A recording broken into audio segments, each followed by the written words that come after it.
This one's fun. I think that what the Bengals are going to be out of the gate with a really easy schedule because they finished fourth in their division last year. Now you get a fully healthy Joe Burrow. The offense, everybody's coming back on offense. They didn't get rid of T. Higgins. The offensive line's going to be better. Defense should be solid.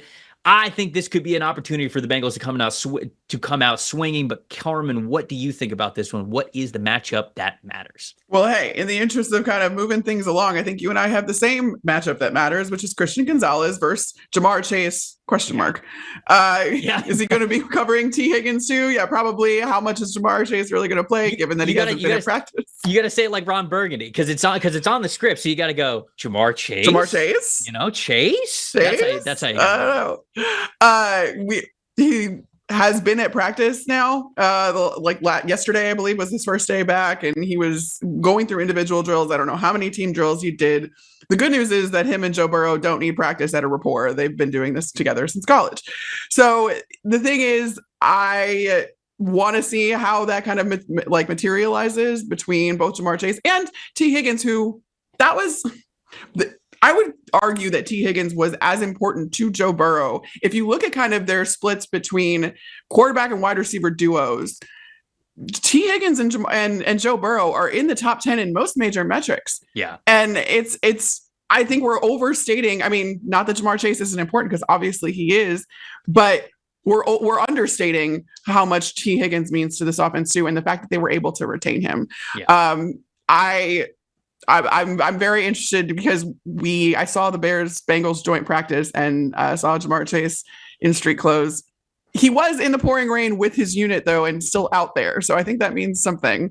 He's still bought into this team, and I think that he'll be able to hit the ground running. But it's going to be very interesting to see the splits and how both of those guys get work in the first game, given that Jamar has missed all of training camp.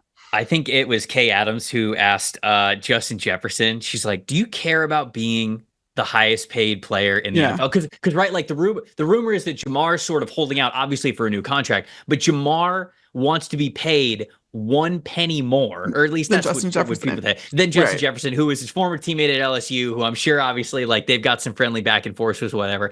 And when Justin Jefferson was asked this question, he gets this like big smile, because you could tell in his head he's like, how do I answer this correctly? Because if he says, yeah, absolutely, 100%, then I think in his head he could tell, like, all right, but that means Jamar's not going to. Right. Are the Bengals going to use that not to pay my boy? But if I say that I shouldn't be the highest paid NFL wide receiver, does that hurt like me in the future? And so it was very funny. These are two of the best in the NFL. And it's amazing that two of them came from the same offense at LSU. Wow, that was a record-breaking offense. Shocker. But I think that you're right. Christian Gonzalez versus Jamar Chase is the big one.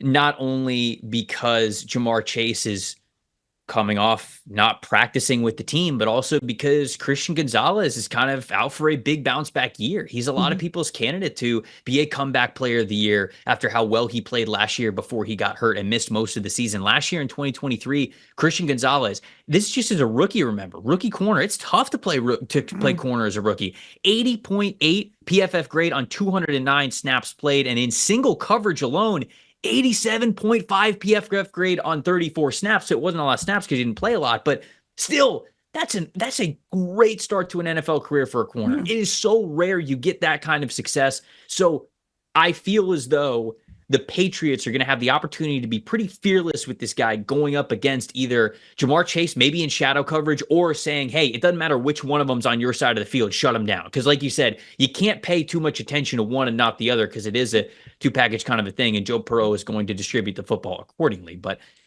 I agree with you. I think that really is the matchup that matters in a game that, let's face it, on paper, the Bengals outweigh the Patriots in a lot of ways. Maybe that's not how it's going to be almost every way. Season, but what about a plus factor? Who do you have outside of that big matchup there? For that, then, I mean, in the interest of keeping Joe Burrow healthy, in the interest of making this kind of a well-rounded offense, you're going to need something from your backfield and Zach Moss, because you no longer have Joe Mixon there. The Pats had a pretty good run defense last year, third best grade in the league, but they're better at defending outside zone than inside zone. And Cincinnati runs a lot more inside zone.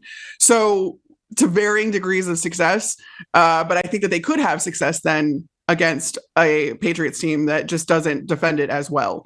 And Zach Moss is going to be a huge part of that, both starting this game and then going forward, because you can't have a one-dimensional offense even when you have Jamar Chase and T. Higgins.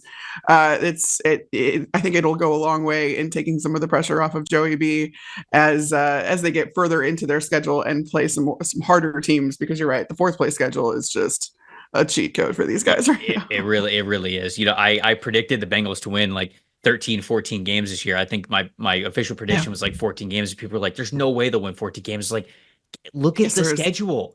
Even if you tell me that the division games are a toss-up, look at the rest of the schedule. Yeah, okay, they play the Chiefs, but if anybody's beat the Chiefs in Arrowhead, it's been the Bengals. Then they host Philadelphia. That's the only other tough team they play. Yeah. So every week it all starts 0-0. It's a tough league. I get it, but I think the Bengals are going to be pretty good. I wanted to be a hipster here with my plus factor, and I wanted to say Dax Hill, the Bengals corner, who's moving from safety to now full-time corner.